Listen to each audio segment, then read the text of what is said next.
Hello, everyone, and welcome to Molehill Mountain, episode 327. Andrew here.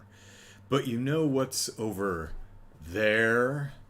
In the movie theaters and drive-ins? Why, it's the Super Mario Brothers movie. Hi, Jared. Super Mario Brothers movie. That's the movie. I have no interest in the Super Mario Brothers movie because I already saw it when it came out the first time in the 90s. What was it, 92, 93, something like that? Let me look real quick.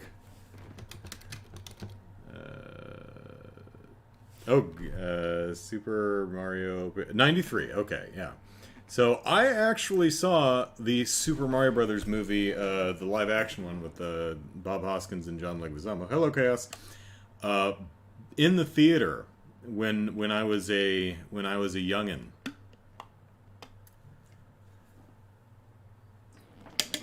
Jared, do you think it's 7 or 8, like out of 10? Is that your rating for the film?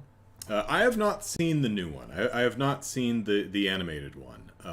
However, surprisingly, the Super Mario Brothers animated film is not double featuring with itself at the drive-in. So I'm planning to go see it this week.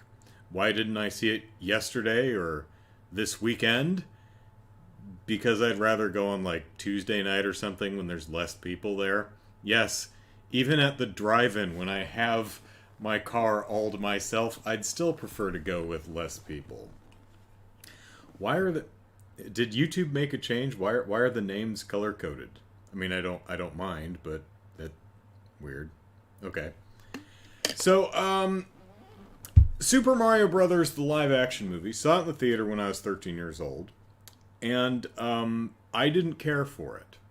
I remember what I thought of the movie because I explained it. I explained my feelings, my very deep and lengthy feelings to my mother, all of them, and she listened. I don't think she cared, but she did listen. So that's why I remember what I thought about the movie, and I remember thinking about the original film that whoever made it did not give the slightest poops about Super Mario Brothers. They had no idea what the game was, and they didn't care to learn. That was my 13-year-old impression of the film. I walked out of that film thinking, wow, none of the people who made this movie had never played the game before, but had never even, like, seen a picture of it or a screenshot in Nintendo Power magazine. Like, did Nintendo not send them concept art? I mean, it feels like the Super Mario Brothers movie that someone would make if someone who just verbally described the game to them, but not very well. Right? Like, okay, you want me to make a Super Mario Brothers movie? Yeah. Okay. What needs to be in it? Well, there's Mario and Luigi. They're brothers. The Mario brothers, and it's named Mario and Luigi. Well, okay, I guess that their last names are Mario. That's fine. And they're plumbers. Okay, sure. And they wear green and red. I'm not colorblind. And they jump really high. Okay, so give them rocket boots or something to explain the... Do they have rocket boots? No, they just jump. Rocket boots it is.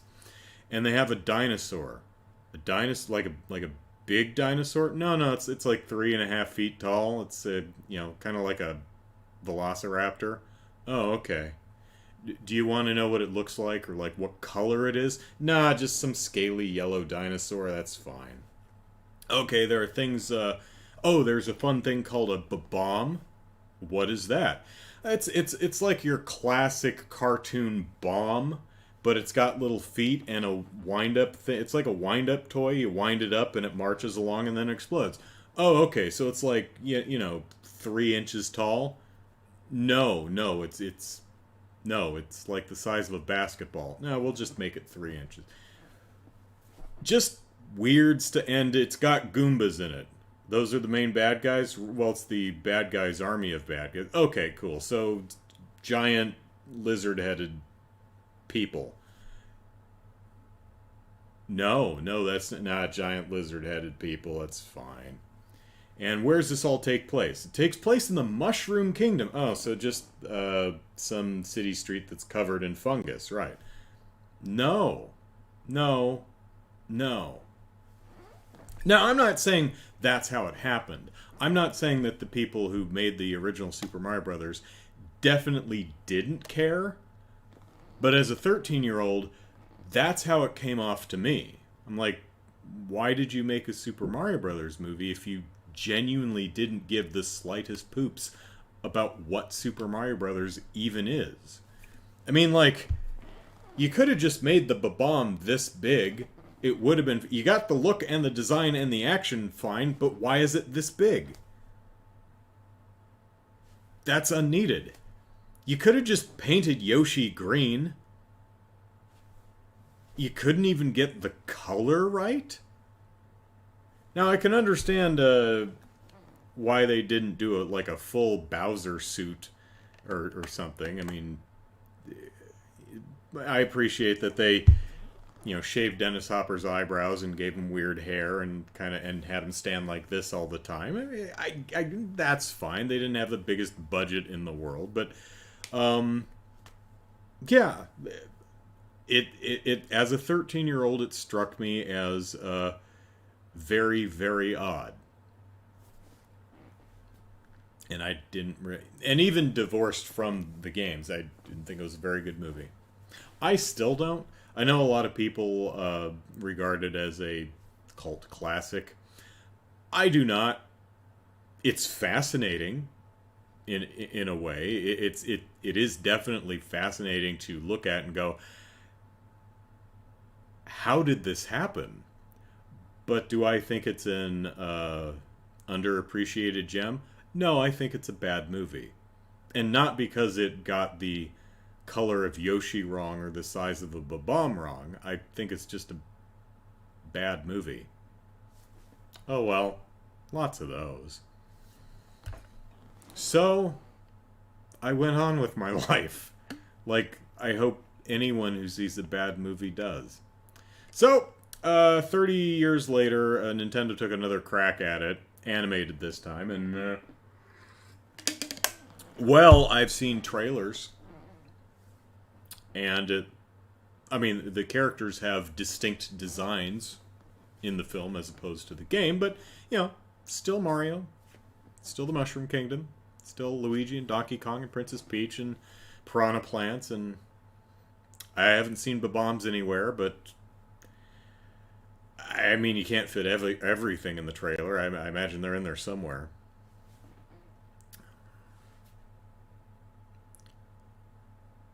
White Wolf says so. Who is that? I watched the trailer for Super Mario Brothers movie, and I think it looks cute. I'm hoping I enjoy it.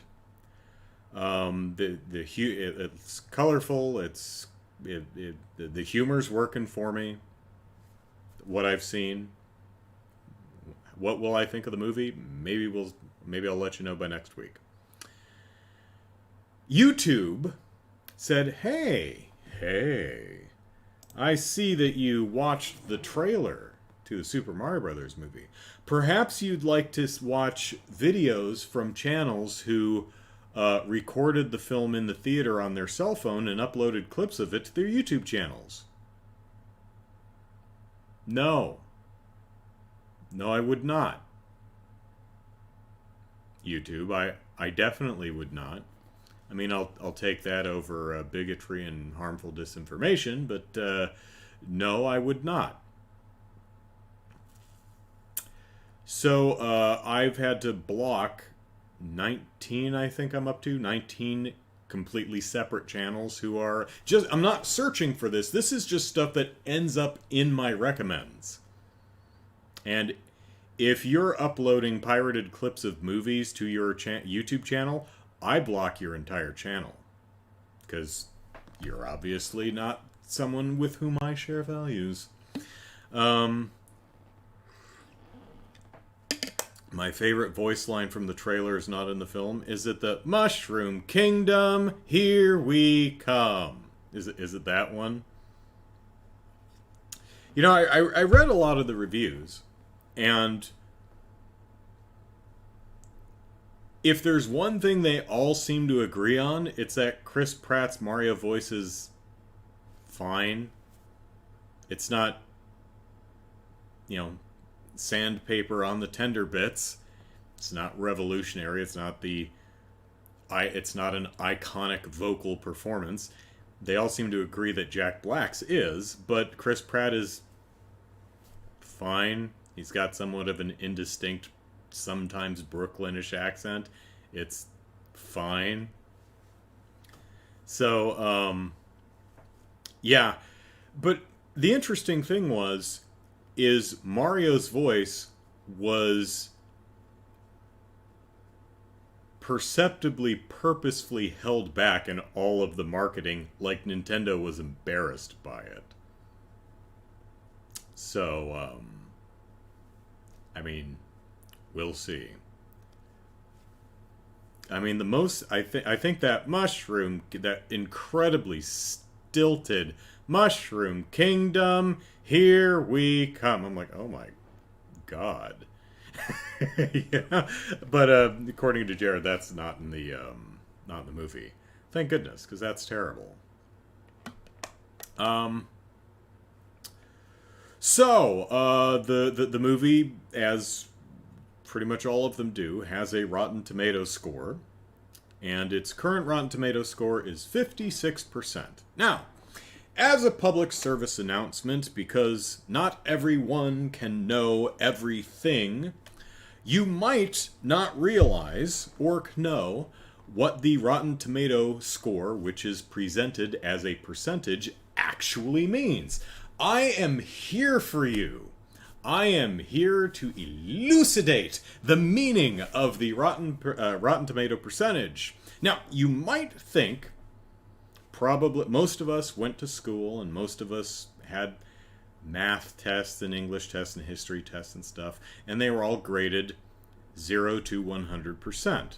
And if we got 56%, like the Super Mario Brothers movie did, that would be an F, a failing grade. That means you only got 56% of the answers on your test right. You got 44% of them wrong. So a lot of people might look at the scores and think, well, okay, so Rotten Tomato scores in the 70s is a C movie, it's average, and in the 80s is a B movie, and in the 90s is an A. No, that's I could see why someone might think that, but that's not what it is. For those that don't know, Rotten Tomatoes is a review aggregate site. So they take all of the reviews, or a bunch of reviews, and then they boil each review down to essentially thumbs up, thumbs down. And so the percentage is a percentage of the critic reviews that lean positive. So Mario's 56% does not mean the movie is a failure. It means a bit over half of the critics who reviewed the movie were positive on it. That's what it means. Now, does that matter? For most people, it really shouldn't, unless you personally have money invested in the success of the film. Most of us don't. Or you personally know someone who worked on the film. Most of us don't. It really shouldn't matter what the reviews say or what the scores are. Same thing with the box office. It's interesting to follow. And the more acclaimed a film is, the more money it makes, the more likely we are to get a sequel. So I could understand some nominal amount of investment in a film's performance, but at the end of the day, it should just watch the film, and if it's good, great. If it's not, oh well, there are other movies. Not worth, getting angry over, and this coming from a very angry person. Definitely not worth harassing other people over. Non-critic scores are in the 80s. Well, Rotten Tomatoes at least just looks at a review and boils it down to positive or negative, which is really reductive and lacking in nuance, because all of the positive reviews, the 56% of positive reviews, some of them are, it's fantastic, it's one of the best movies, especially for kids. They range from that to, it's alright. And the 44% that were leaning negative range from, it destroyed my childhood to, So, kind of lacking in nuance. But broadly what a 56% says is that the movie is somewhat divisive in how people respond to it. Roughly half the audience is going to be positive, and roughly half is going to be negative, at least if they're critics. The audience score is currently 96, which you shouldn't believe at all, because these systems get brigaded all the time. For example, Super Mario Brothers movie had 2,000 verified audience ratings within an hour of it unlocking the audience score. Currently has over 5,000. That's a lot. Is it more than most? Doing a quick look, yes. Does seem to be a lot more than most. So, did there seem to be interested party brigading the Rotten Tomato audience scores to artificially bump it up? Yeah, seems so. But really, who cares? Be like Jared. Just go see the movie if you're interested in seeing the movie, and if you like it, great, and if you don't, well, that sucks. Bummer.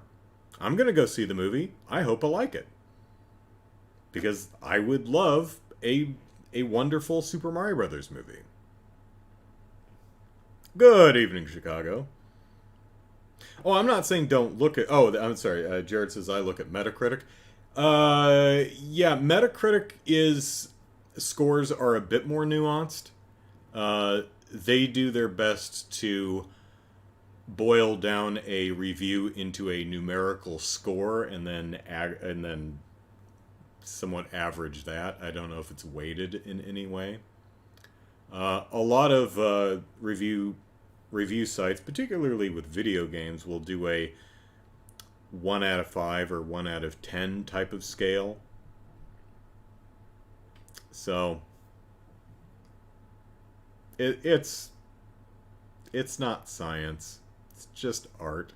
Just subjective opinion. But reviews are fun to read, and I've read several reviews of the Super Mario Brothers movie, and the divisiveness really seems to come down to it is super fun, colorful, and funny, and it's only like 90 minutes, or it's 92 minutes. It's a wonderful romp aimed at young children. And on the flip side, it's colorful, it's funny, it's imaginative, and it's a wonderful romp for young children, but its story and character is about as deep as, appropriate as that may be, the video games themselves. And left me wanting a bit more. Left me a bit narratively unsatisfied. Which, yeah, I could see that. And maybe I will on Tuesday night or something.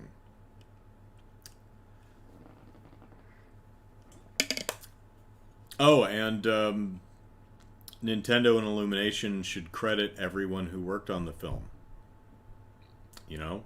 For example, I hear there's a particular song in the movie, and while the song is in the song title and where this song was first heard is in the credits, but the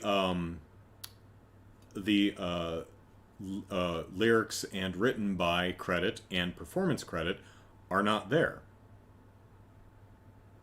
And it's sitting right next to other songs that have full written and performed by credits. So that's a crap decision. Don't do that. That's what we in the biz call a dick move. Don't do that.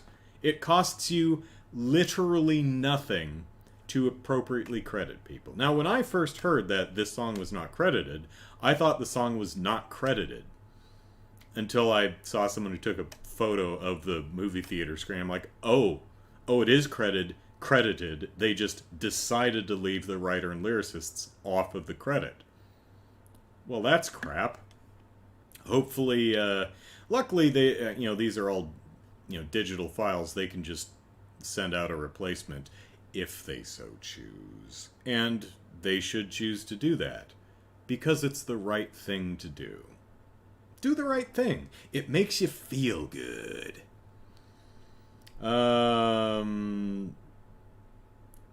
Jared bolsters my point. For the majority of Mario games, has there been a lot of story? No. Mario games' stories are essentially a premise. That's about it. Bowser did a bad thing, Mario stops him. It's about the entire story. Is there any character development? Not usually. Bad guy, good guy. We're done here. Is that a bad thing? Not necessarily. It depends on exactly what your goals with the specific piece of art is. Be it a video game or be it a movie. Really depends on what you're going for. Now, I'll, of course, reserve judgment until I see the film, but I would propose that however much story or character the Mario movie does or does not have, if it had the Mario movie as it exists, if it was the same movie just with a better story and better thematic through line and better depth of character, it would be, by definition, better. Like, I don't think you lose anything. It's like, yeah, but if we made the story better, then we'd lose what exactly? I argue in almost all cases, nothing. You just end up with a better product. It's kind of like the arguments that gamers have had since time immemorial. It's like, well, graphics don't matter. Well, I mean, they do. They're arguably not the most important thing, but these were usually, Nintendo fanboys coping with the fact that the hardware wasn't the strongest. Well, the graphics aren't the most important thing. It's like, yes, but everything else being equal, if the graphics were better, the game would be better. Look at all of our lovely Wii games. I've got like almost 90 Wii games over there. Lots of great games on the Wii. Now, if they were just HD, that's the only thing you change. You bump them up from 480p to 1080p. Would they be better? Yes they would. Inarguably. By definition, yes, they'd be better. That's how that works. Chicago says if they want more story, maybe they should do a Paper Mario movie. Well, I haven't seen the movie yet, so I don't know where I will fall down on the too much story, too little story, just enough. It's for... I've never agreed with the idea. It's like, well, it's for small children, so you can't put story in there. Yeah, you can, because I've seen plenty examples of stories or movies that are aimed at small children, but have strong stories and characters and thematic through lines. You can do that. It's more difficult, I'm sure, but you can do that. So, Snake, I just want more things that are fun. Is that too much to ask for? I don't think so. I think fun things are worth asking for, and we should get them. And hopefully the Mario movie is... The reviews I've read, leaning positive and leaning negative, both seem to agree that, at the very least, the movie's fun. So, I mean, you may come away from it narratively unsatisfied, but it's probably going to be a fun hour and a half. We'll see. Chaos, don't expect Citizen Kane. It's just a fun movie. I think Citizen Kane is overrated. I've seen Citizen Kane. It's good. It's good. Is it the best film ever made? No. I don't think so, no. No. There are some parts of the film, story-wise and technically, that are bad. It's very clearly Orson Welles', I think it was his first directorial effort. And there's some stuff in there that's like, wow, this is amazing. This is his first directorial gig. And there's other stuff that's like, oh yeah, that was a mistake. So yeah, Citizen Kane, good movie. The best movie? I don't think so. But, yeah. Alright, I managed to speak on a movie that I haven't seen for half an hour. So, so let's move on to something else. Let's talk about beer. Do you like beer? I don't like beer. At least I don't think I like beer because I've never actually had beer. And the reason is because it's foamy and yellow and it smells gross. So I've never imbibed. Well, I've been around people who've drunk beer. And I'm so beer stupid that I remember someone was ordering a brunette, and they got the beer, and it was a dark beer, and I'm like, so is the yellow one that looks like urine, is that a blonde? He goes, actually, yeah. I went, oh, are there redheads? And he goes, I don't know, and I still don't know. There's also something called a fat tire, which is a dumb name, but dumb in a way that kind of amuses me. Anyway, so if you spend time on...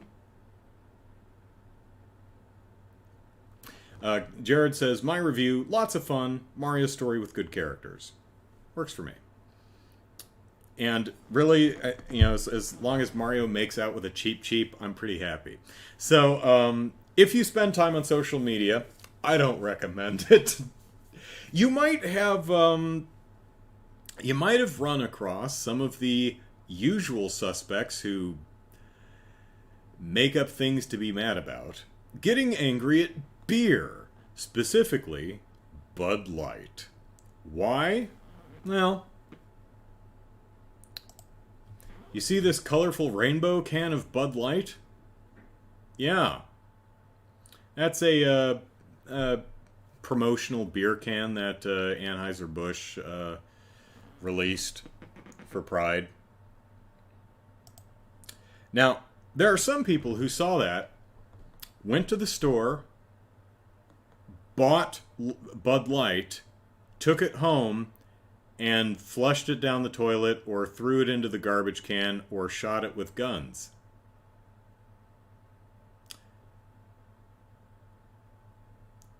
As a way... Now, let's ignore the fact that these are all stupid bigots, because the thing that they're angry about is...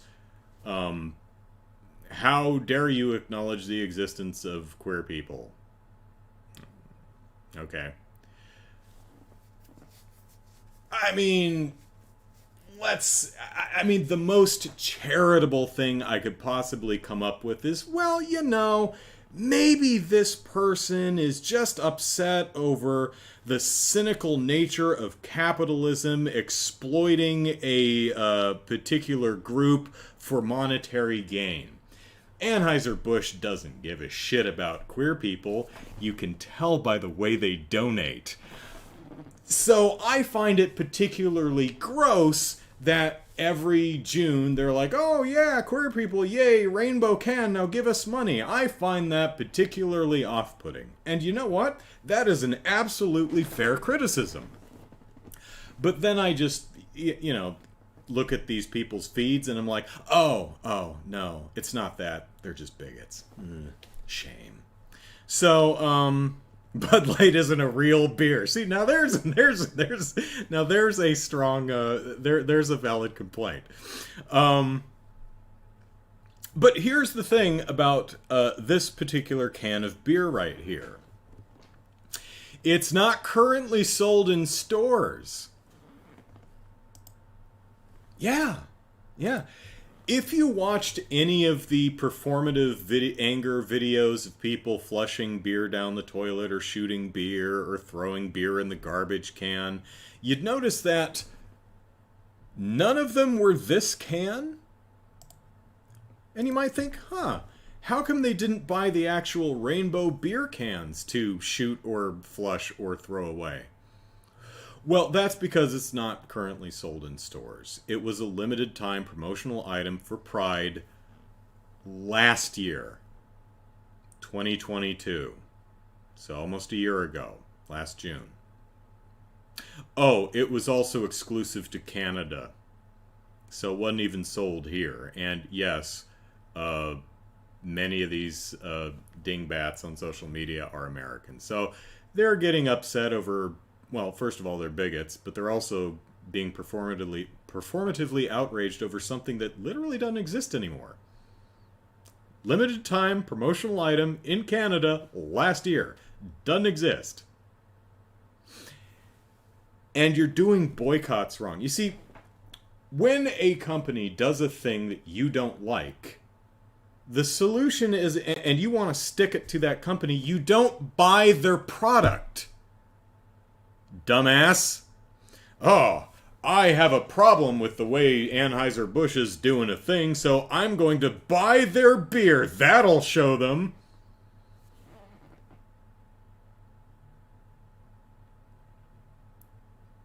You're dumb. Doesn't surprise me. Very few smart bigots, but, yeah. Snake drinks whiskey and Ziegenbach? I have no idea what that is. I drink water. I'm boring. Oh, but that's not where the fun ended. See, there is a... What the hell does she actually do? I guess she's just an influencer. No idea what she does, but her name is Dylan Mulvaney. And not only were bigots upset over this beer can, but they were upset over another Bud Light can with Dylan Mulvaney's face on it. Why? Well, because Dylan Mulvaney's a trans woman. So how dare you put a trans woman's face on my beer can? How do you expect me to suck that gross crap out of the can with Dylan's smiling mug on the surface? Well, no one does, dumbass, because they aren't for sale. No, you see, they were a one-off commemorative gift sent specifically to Mulvaney for a March Madness promotional sweepstakes. They said, hey, Dylan, will you promote our March Madness sweepstakes? We'll give you beer cans with your face on it. And she said, sure. And so she did. And that was that. Now, she got a bunch of cans. She may actually, sell some. So you might be able to get one. But again, not sold in stores. So if you are really, really offended by a beer can reminding you that trans people exists, well, try sucking less as a human being. But I mean, at least rest assured that these cans are not for sale. They were just a fun little gift for one person for a cross promotional thingy. Dumbasses.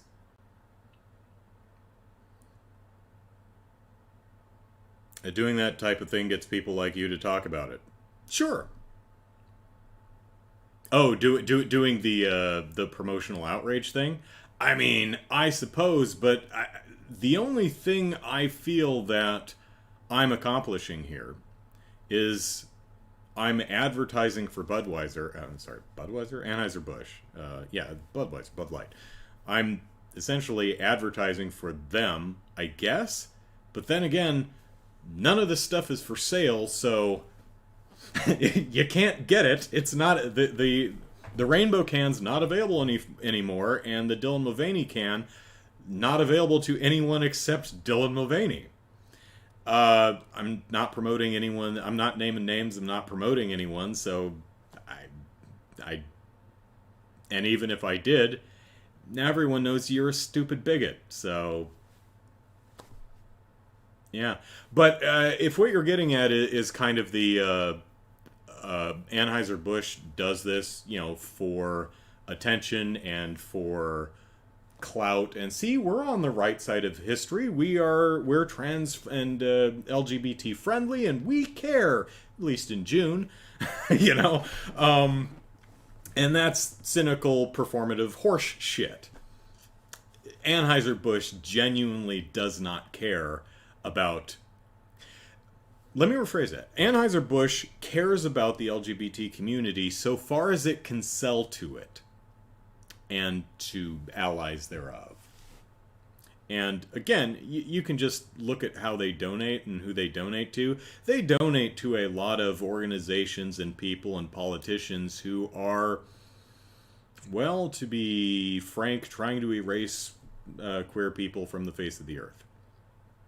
So, Anheuser-Busch, not a good company, not an ally, doesn't actually care about LGBT people. So, yeah, what, as attractive as you may find this can, whether you do or not, don't let that lull you into thinking that Anheuser-Busch as a corporation is an ally. It's not. It's selling a product. That's it. So,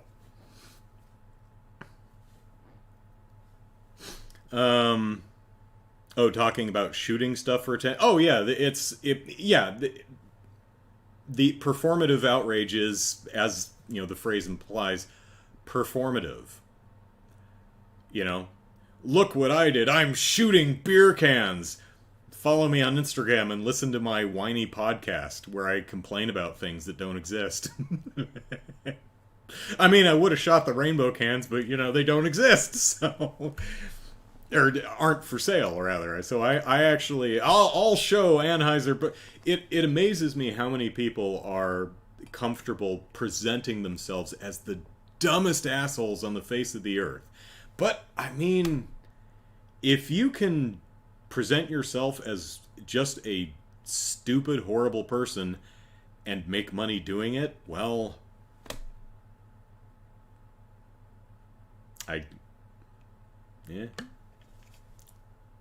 It's a shame that that's profitable. World would be a better place if that garbage wasn't profitable. Chicago says, it took them a year to understand the ad. Look at the purty can. A year later. Wait, that's gay.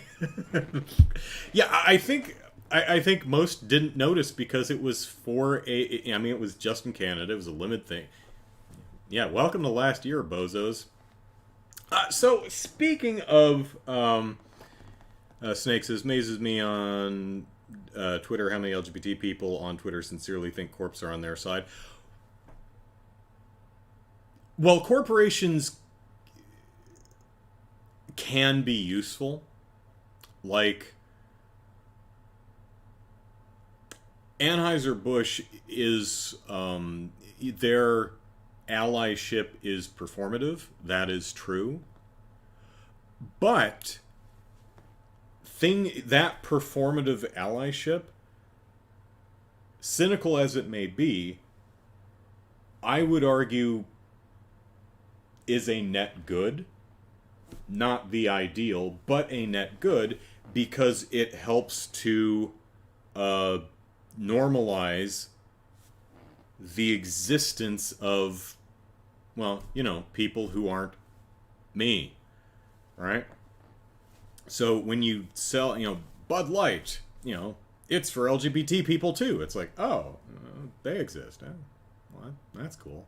So, I mean, cynical and performative, and as it is, I do feel it is a net positive. So, but yeah, I would caution anyone who would be like, oh, Anheuser-Busch, true ally. No. No. Go ahead and look at how they, their political contributions. That's public record. You can look that up very easily. Yeah, they're not an ally. They're selling beer. They just realize that LGBT peoples and their allies buy beer. That's what they've. There are, horrible bigots are in the minority, and demographically, demographically, the majority of them have less spending money. So it's not worth, targeting the bigots. You're not going to sell more product doing that. Because LGBT people and their allies are much more likely to actually do boycotts right. See, if Anheuser-Busch actually advertised to bigots, like they made a Confederate flag can or something like that, they would lose sales, because LGBT and allies are not going to buy the cans to shoot them. They'll definitely talk about it and point out what bigoted dipshits Anheuser-Busch are being, and not buy them, and they'd lose a shit ton of sales. So, but yeah, definite. Disney is the worst. As far as companies go, I wouldn't say the worst, but yeah, Disney, not an ally either. And actually, my next topic kind of leads into that. Let's see. Snake says they place these social messages in their movies, but they have them so small that they can remove them on Chinese releases or other international releases, yes. But hey, they show them still, I guess. Yeah, there's, of course, that big observation. It's like Disney has had its first gay couple in a movie, 15 times over the last 6 years. Yeah, Disney is not great at this. Which leads me... new topic, speaking of terrible people who are also bigoted and genuinely stupid, let's talk about Ron DeSantis, who is currently governor of Florida, because enough people voted for him for some reason. So, Ron DeSantis is genuinely a terrible human being, a horrible, nasty bigot, causes great harm. Also genuinely stupid. Sadly, for a lot of dudes that look like me, that just helps us fail upwards sometimes. So, boy, how much background do I want to get into this? So, well, we were talking about Disney, right? So, last year you had HB whatever, the colloquially known Don't Say Gay bill in Florida, which passed, and Florida, of course, defended the bill, saying, there's the phrase "Don't say gay" doesn't exist in there anywhere. So you're being meanie pantses. And that's true. The legislation itself did not actually say "don't say gay" in there, but also Marjorie Taylor Greene did not actually say the phrase Jewish space laser, But if you look at what she said, that's exactly what she meant. She said something along the lines of satellites controlled by the Rothschilds and some other prominent Jewish family are pointing down and causing the forest fires in California. Yeah, so yes, she didn't say the words Jewish space laser, but that's exactly what she said. So, and that's the same thing with this legislation. It did not say don't say gay, but it did mean exactly that. It's also worded in a way to be interpreted. It doesn't specifically say that, but is worded incredibly vaguely so that it can be interpreted that way. And of course they said, oh, well, it's only for grades K to 3. But of course that was a lie, because there's also language like the very next line or something like that that says, and anything that we feel is inappropriate for older kids. Oh, well, that's pretty goddamn broad. In fact, I was reading in the news this week that they're introducing an amendment, or either new legislation or an amendment to the existing legislation that would do the same thing that they did for K to 3 and apply it to 4 to 9 or 4 to something. So, yeah, they lied. Of course they lied. They always lie. They do nothing but lie. So, no surprise there. But anyway, Disney did not speak out against the Don't Say Gay bill until they were badgered into doing so by their employees. Disney hires a bunch of people. A lot of people work there. And so when you have a big group of people, a fair percentage of them are going to be LGBT. So probably want to keep that in mind. So they and the Human Rights Campaign badgered Disney into making the most mealy-mouthed this was back when Bob Chipman was the CEO of Disney. Made a very tepid, mealy-mouthed, non-committal, mildly committal support for LGBT. It's like, Bob buried it at the end of a shareholder meeting. He says, okay, well, we're going to donate $5 million to the Human Rights Campaign, and we support our LGBT cast, and we are going to look at something along the lines of, we're going to look at pausing our donations in Florida for now, pending further review. Now, I haven't looked this up. That probably means they didn't do anything. Luckily, Bob Chapek, both stupid and a bigot, no longer CEO of Disney. Is Bob Iger any better? Yes. Is he like the, paragon of humanity? No, probably not. Better than Bob Chapek. Anyway. Oh, Ike Perlmutter got the can too. Another horrible, nasty bigot that's been employed at Disney for way the hell too long. But anyway, even though Disney did the most mild rebuke of the Don't Say Gay legislation, and they were badgered into it over several weeks, Ron DeSantis got really butthurt over that. And says, I'll get you, Disney, and your little dog, too. So the first plan was, this requires some background, but like 50 years ago, because of Disney World in Florida, the Florida government said, okay, Disney, essentially because you own and operate all this damn land, you're essentially the government for this land. It's just easier to control, so we don't have to coordinate, fire trucks and shit going into Disneyland or Disney World, right?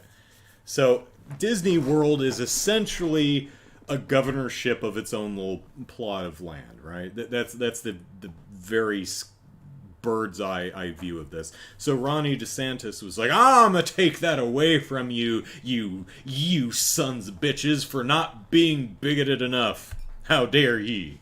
How dare ye?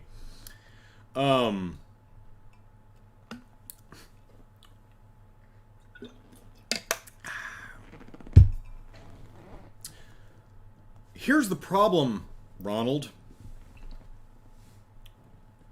If he'd done that, that would have put some of the surrounding counties of Florida on the hook for about $2 billion in bond debt.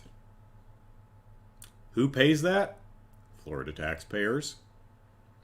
And because it's not the entire state of Florida, it's just surrounding counties. I saw one person estimate it would be about $3,000 per person. Because Ronnie, got really offended by, again, a very tepid response to his bigoted horseshit. He's like, oh yeah, I'll show you, Disney, by taking over your debt and forcing the taxpayers, most of whom are voters, to pay for it.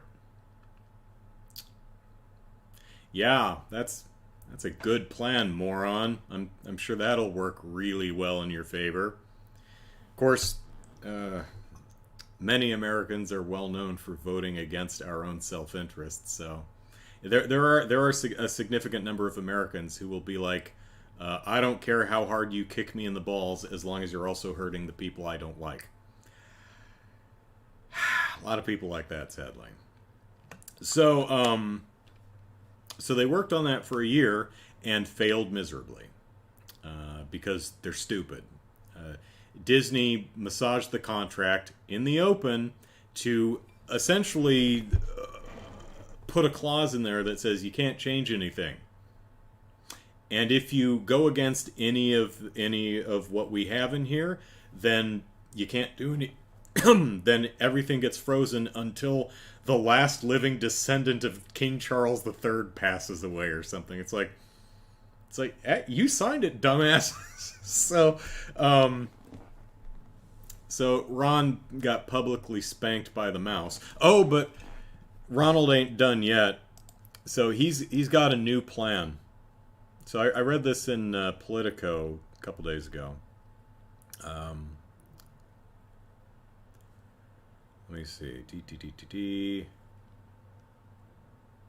Here we go. Florida Governor Ron DeSantis on Thursday promised a new round of action against Disney in his ongoing dispute with the entertainment giant, including, this is the plan now, looking at the taxes on Disney's hotels and imposing tolls on roads that serve its theme parks.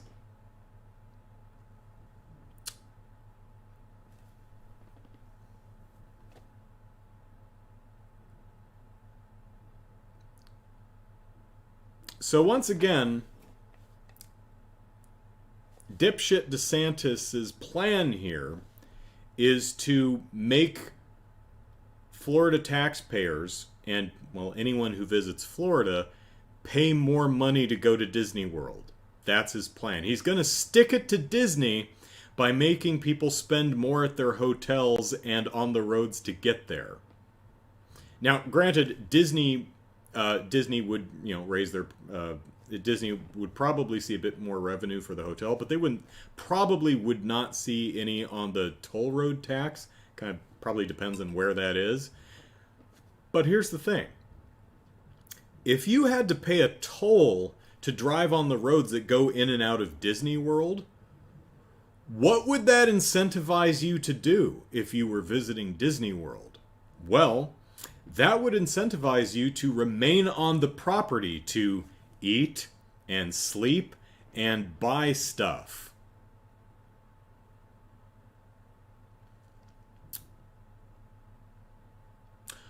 Ron DeSantis, genuinely awful human being, just a shit stain of a person, but also phenomenally fucking stupid. Just, good God, this guy's a bozo.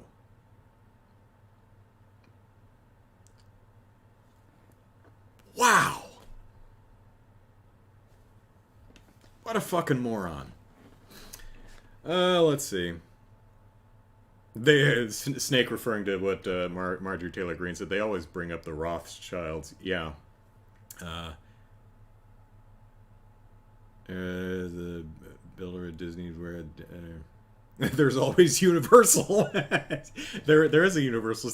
Yeah, haven't heard anything out of Universal. They're kind of sitting back and going, maybe if Ron DeSantis actually hurts Disney, which isn't going to happen, we will reap the benefits. Big allies, Universal. No, but yeah, it's just another thing that it's a corporation. They're like, what is the most profitable thing for us to do? This dystopia sucks, says Snake. Yeah, it really does. I mean, it just would be nice if bad people just stopped being bad. You know, like if bigots just woke up one morning and went, I should knock that shit off. You know, just, I'm gonna stop being a bigot. Or, I mean, at the very least, like, I'm going to retain my bigoted views, but henceforth, I'm just going to leave queer people alone. Oh, okay, I've succumbed to the gay agenda of leaving them the fuck alone. Huh. No, that was an easy agenda. Is that all you guys wanted? Yes. Yeah. Just leave us the fuck alone. Just fuck off. You know? Just stay home and stew in your bigotry. Just stop bothering other people, you nitwit. Instead of eating ramen in Chinatown, I'm just being taxed more. Yeah. So every single solution that Ron DeSantis has come up with to hurt Disney has been to just cost Florida taxpayers and or people who want to visit Disney World, which is a lot of people, more money.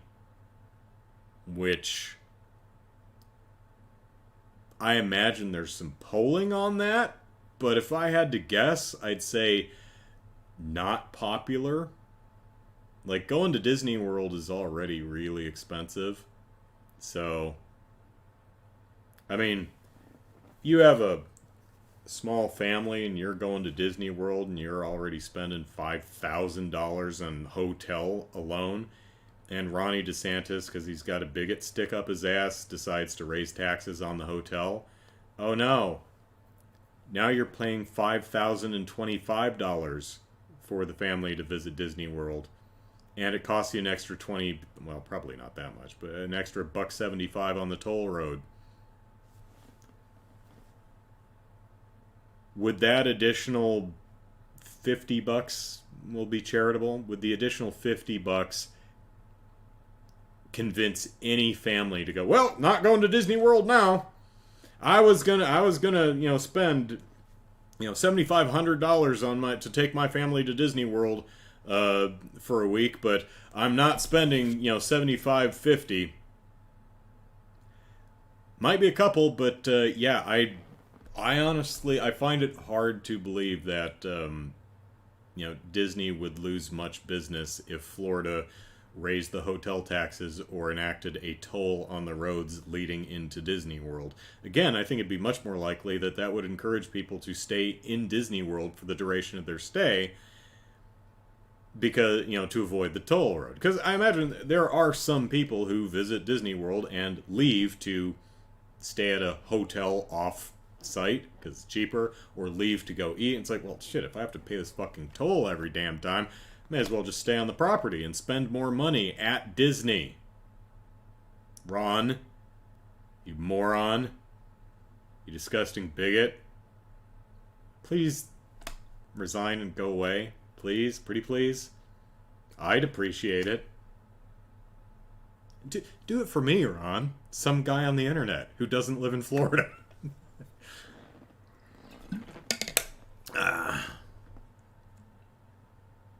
Snake, Republicans, we will tax you more for the sake of the country.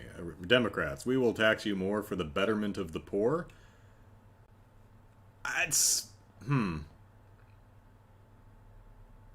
Well, I mean, the Republican line is a lie. Not by you, Snake, but I've heard similar announcements from Republicans saying that, yes, we need to raise actually, usually they just lie about raising taxes.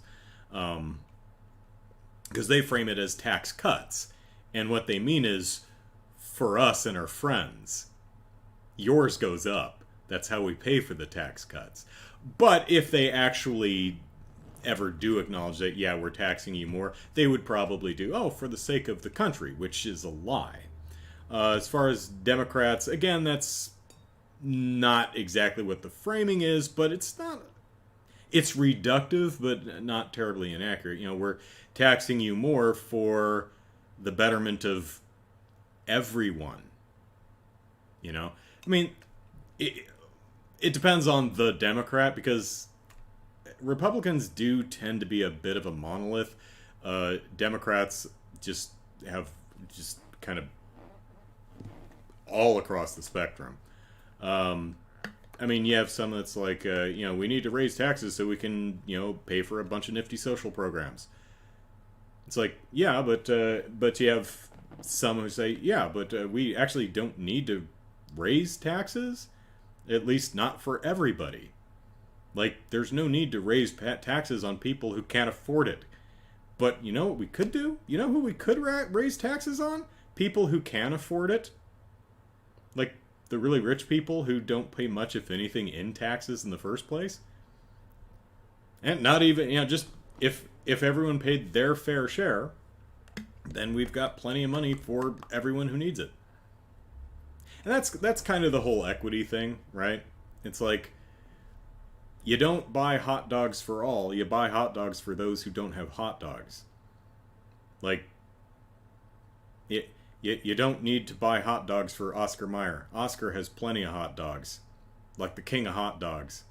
Like, nah, I'm good on hot dogs. Plenty of hot dogs. Give the hot dogs to those who don't have hot dogs. Right? So, Snake says, I'm countryside, so I'm far away from city issues. Well, I mean, it depends on what issues you're talking about. My mom and her husband live out in the countryside, and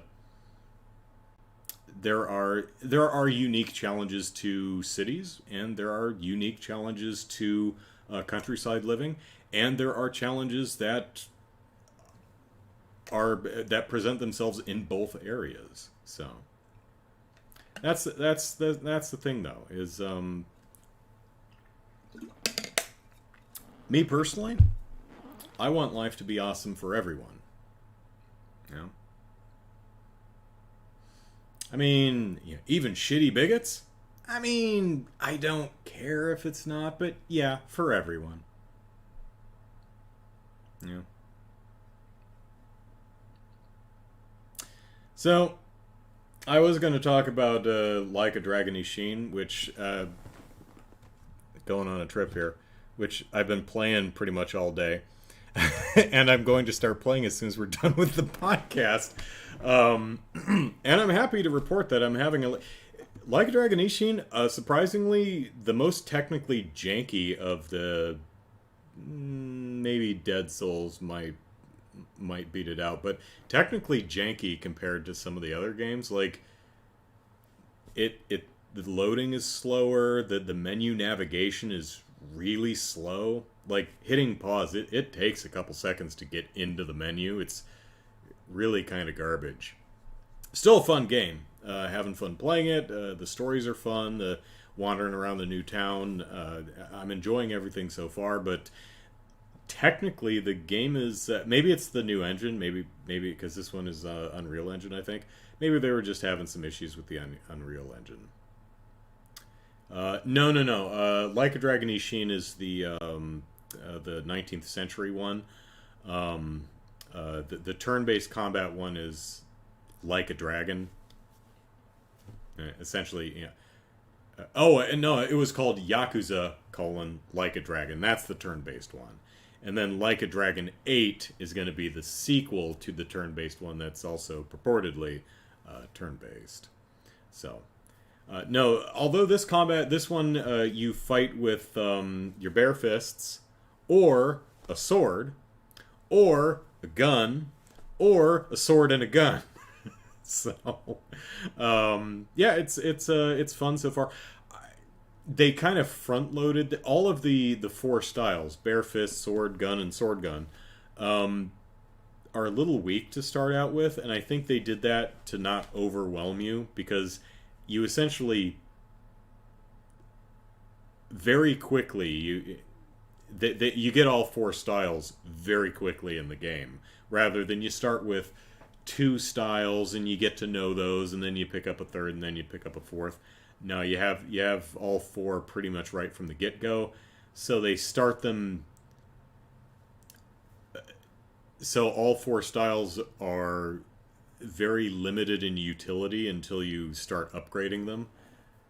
I don't think that's balanced quite right, but still having a lovely time with the game. So, I talked about Valkyria Chronicles 4 and how much the RNG did not like me very much. Before I got Like a Dragon Ishin, which arrived yesterday. I was talking last week. I says I really want this game, but it's $60. Not paying $60. The following day, last Sunday, dropped to 40. So yay!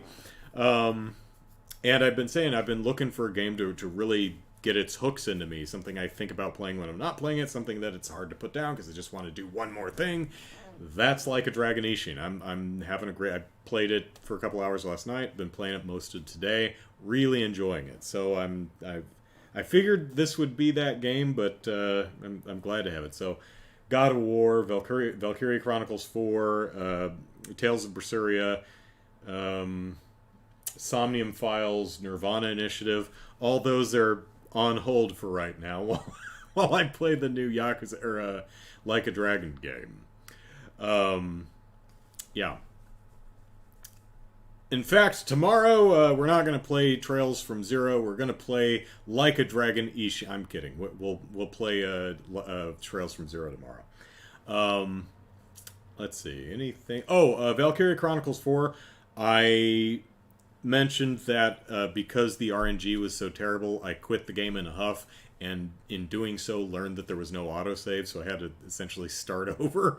I replayed it again, got up to the third mission or wherever, so I'm a little bit further than I was, and the RNG was a bit more accommodating this time. I only had one single instance where I had 3 characters standing around one dude and all 3 of them missed. That only happened once.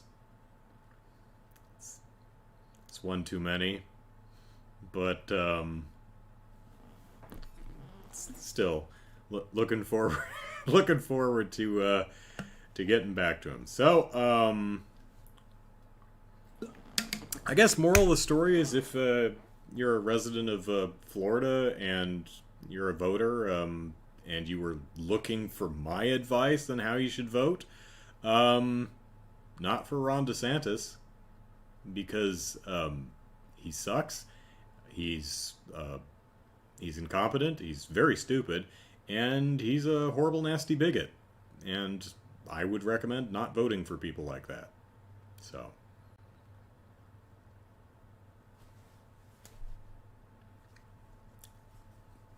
That's what I think. Everyone who was tuning into the Molehill Mountain podcast for voting advice. So anyway, enjoy your rainbow-colored beer. Wait, you can't, because that was a promotional item from last year. But yeah, looking forward to the Super Mario Brothers movie. I hope I enjoy it, and whether I do or not, this middle-aged man will rant and rave about a cartoon for children on the next podcast. Or hell, maybe I'll make a bespoke video ranting about the destruction of my childhood or whatever. I'm excited for the Barbie movie too. That looks fun. I didn't have any Barbies, but my sister did, and she was the only sibling I had. So if we were playing in my room, we were playing with my toys. If we were playing in her room, we were playing with her toys. And it's neat to see Midge and Alan. Midge was, I think, Catherine's favorite, a friend of my sister's. I don't think we had Alan. But you know who we did have? Derek and Skipper. Derek and Skipper better be in the Barbie movie, gosh darn it. Or I'm going to write Greta Gerwig a very strongly worded tweet. I imagine Movie Bob is seething on Twitter about Mario.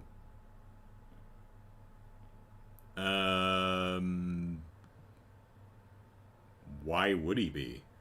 I think I read his review. He liked it. What would he be seething about? If I'm remembering his review right, he was positive. Let me actually have the Rotten Tomatoes up. Maybe I can look it up real quick. Let's see. Critics. Can we search critics?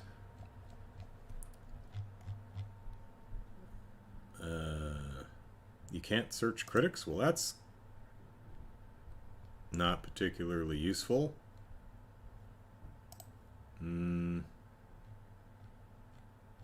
Yeah, I don't see the ability to actually say... Wow, Rotten Tomatoes, that's useless. Okay. To YouTube it is. Movie Bob, Super Mario... Let's see. Review Super Mario Brother movie. Let me mute that. 9 out of 10. Yeah, I liked it just fine. He's usually always angry about everything. We're talking about Bob Chipman, right? Because movie Bob Chipman, that movie Bob? Because no, he's not. Let me look at his reviews. Let's see. Super Mario Brothers movie, that was positive. Air was positive. John Wick 4 was positive. Screen 6, I don't know. I don't think I watched that one. Let's see. 6 out of 10, so middling. Dungeons and Dragons was positive. Shazam, I don't know if I watched that one. Let's see. I don't see a score on this, at least scrubbing through. Who knows? Willow he was positive on. Whale he didn't like. So the Whale I recall him not caring for. So yeah, didn't like that one, but I've never seen that online quiz people made. Gonna have to be more specific than that. I don't know what you're talking about. But yeah, I'm not sure why you would characterize him as being angry on everything. He's not a unhinged rants on Twitter about Mario. So he gave Mario a positive review and then angrily ranted about it on Twitter.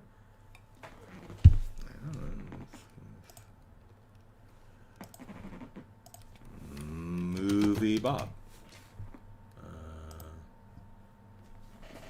Okay, let's see. Don't know who that is. Don't know who that is. Don't know who that is. Heard of that person. Don't know who that is. Just retweeting a bunch of people.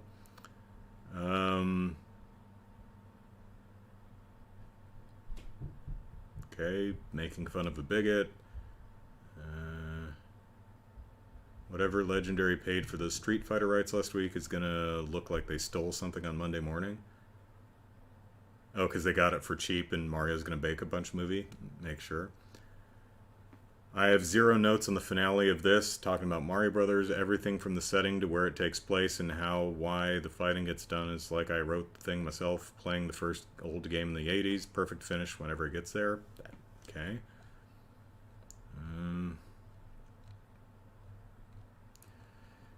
Boy, this guy retweets a lot of people. Okay. That's a political thing. Not angry, but more retweets. Jesus Christ. Okay,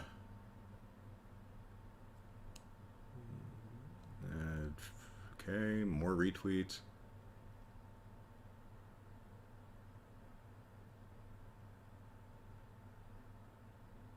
Making fun of people who are whining about the Mario movie. Making fun of people who are way too invested in Star Wars canon.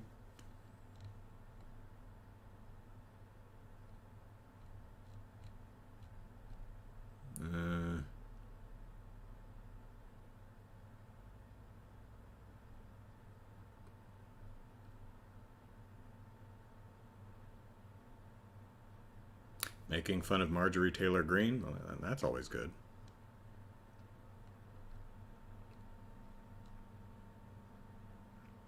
And here's another, let's see. A thing to understand about Nintendo is the Super Mario movie is about to have the biggest animation box office of all time! All caps.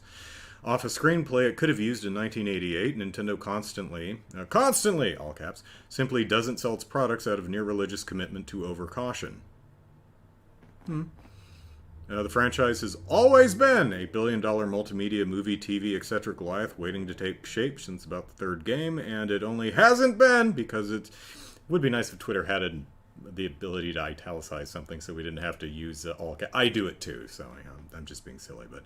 Owned by a 100-year-old Japanese toy company that repeatedly goes, wait a bit, we have enough money. Interesting characterization. Yeah, mostly agree with that. Also not angry.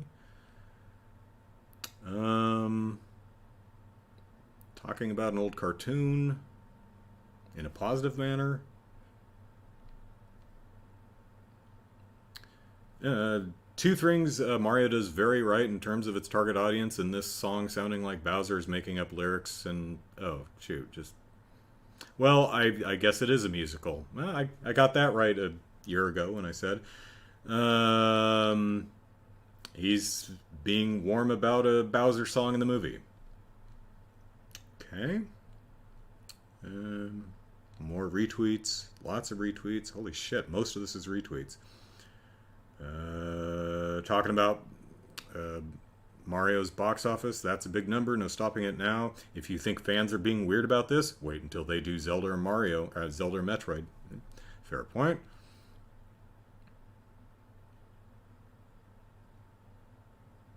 Okay, here's one that's rude, I suppose. Referring to some YouTuber who's being very angry that appears to be someone who made an hour-and-a-half long YouTube rant about Peach being a girl boss. Okay? And he says, I'm not sure if these people in quotes, are making it impossible to ever show my race. I'm sorry, not my race. To show my face as... Face, and the word really was right under it. It's another matter of me reading ahead. It's impossible to ever show my face as an adult fan of Mario franchise again and making me look really good by comparison. I mean, compared to someone who made a hour-and-a-half video of him angrily yelling about feminism, maybe? That, yeah. Let's see. Talking about Mandalorian.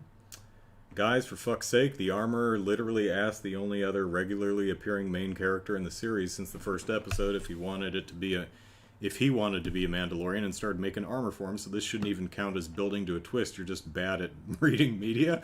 Yeah, they should really teach media literacy in school, because good God.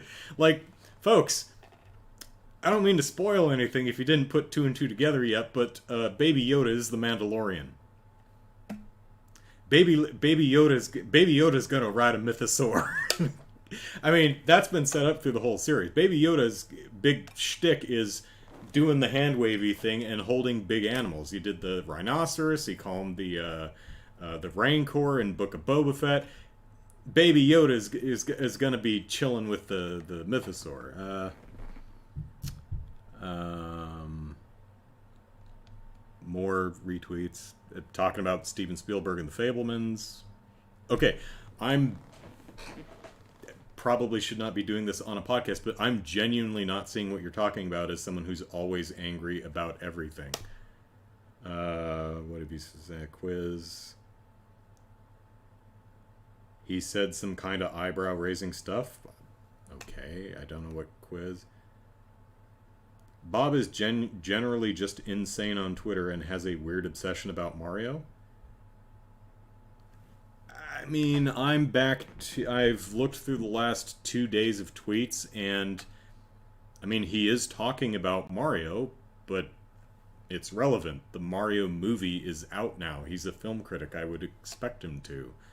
Um, I haven't seen anything. Now, I haven't been reading what he's retweeting, but I'm not seeing anything insane. So I don't. He's terminally online. I mean, he works online. So am I think someone checked his Twitter and found he spends like most of the day on Twitter.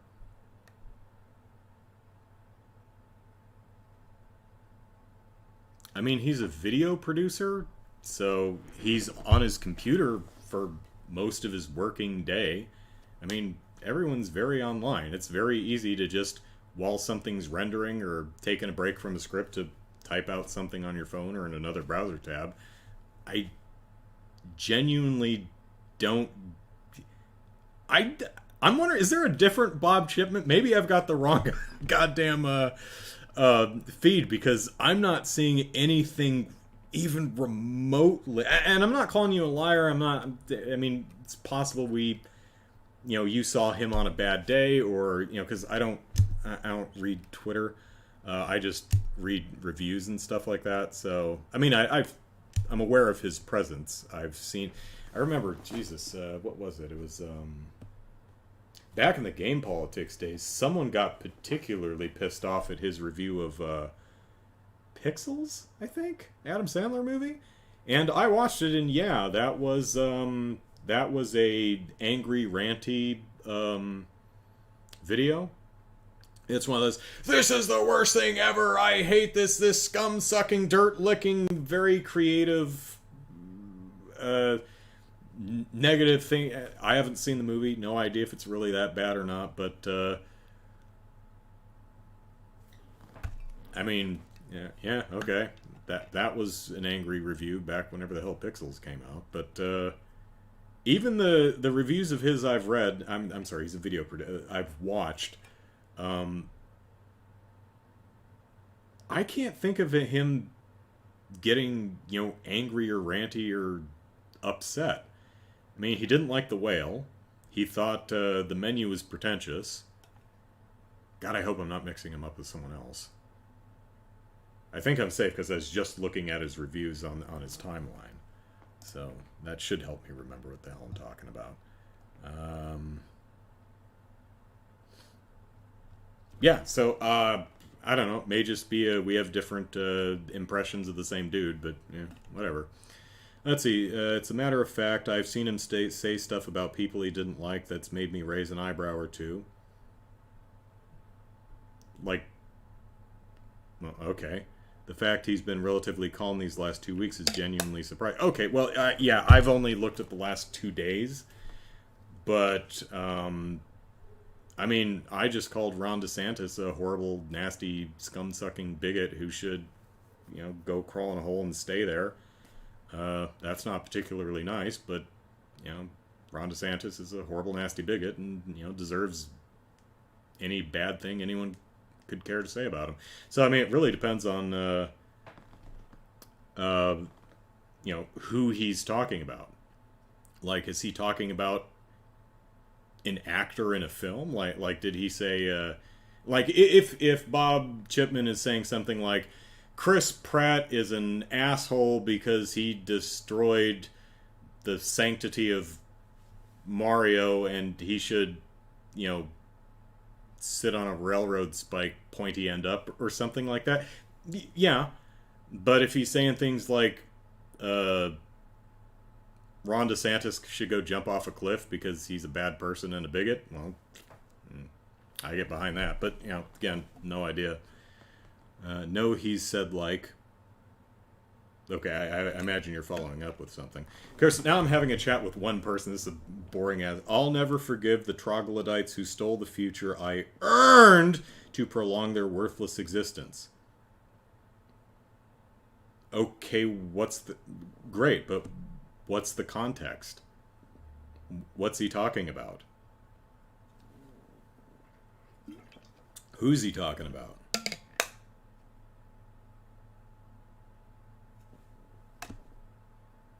I'll never forgive the troglodytes who stole the future I earned to prolong their worthless existence. I would need some context there. Don't know who he's talking about or what he's talking about. So, and it really depends on who and what he's talking about. So, what future is he talking about? What did he do to earn it? Who took it and why? Who's he talking? You know, again, about people who voted differently than he did. Well, I mean, it depends on how he voted, and I mean, I can take some. I'm starting to get some guesses here, but I mean, if he's, you know, talking about people who voted for, you know, Donald Trump, then yeah, fair enough. Fuck everyone who voted for Donald Trump. And if somehow someone who voted for Donald Trump, like in 2016, would... Nah, I mean, you would have had to have literally lived under a rock or something, because Trump ran his campaign on bigotry. So he wants to live a technocrat future? I don't know what that means. So, but I mean, you know, about people who voted differently, that kind of reminds me of the old canard of, oh, you just can't stand people who have a different opinion than you do. Well, I've had that one thrown at me. No, it's not the fact that the opinion is different. It's the specific opinion.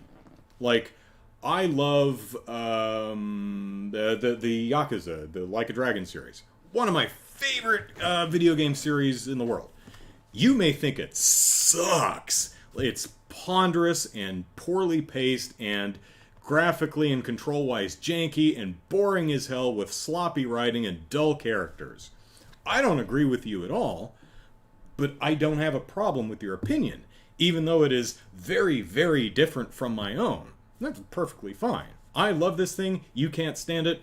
I don't have a problem with an opinion because it's different. And again, I'm speaking for myself, not Bob Chipman. I do have a problem with specific opinions. Like, I think the queer people should not exist. Okay, and I'm willing to work towards that end. Okay, well, fuck you. Oh, you can't tolerate another opinion. No, I can tolerate different opinions, just not that one. Because you're a nasty, horrible bigot who's out to hurt people. You hypothetical thing, to be clear, not you, Snake. But, yeah. So, to be fair, Bob Chipman is one of many reviews that I often read/listen to. I don't know him personally, and I don't read everything he writes. So maybe he's been having some good days, and maybe he says shitty things on Twitter. Gosh knows a lot of people say a lot of shitty things on Twitter. I try not to, but there you go. Snake says, don't worry, I know you're not trying to... Yeah, I always try to be very clear, because sometimes it might get confusing because I'm responding specifically to a comment, and then I'm creating a hypothetical to what is the proper form of that word? To speak with.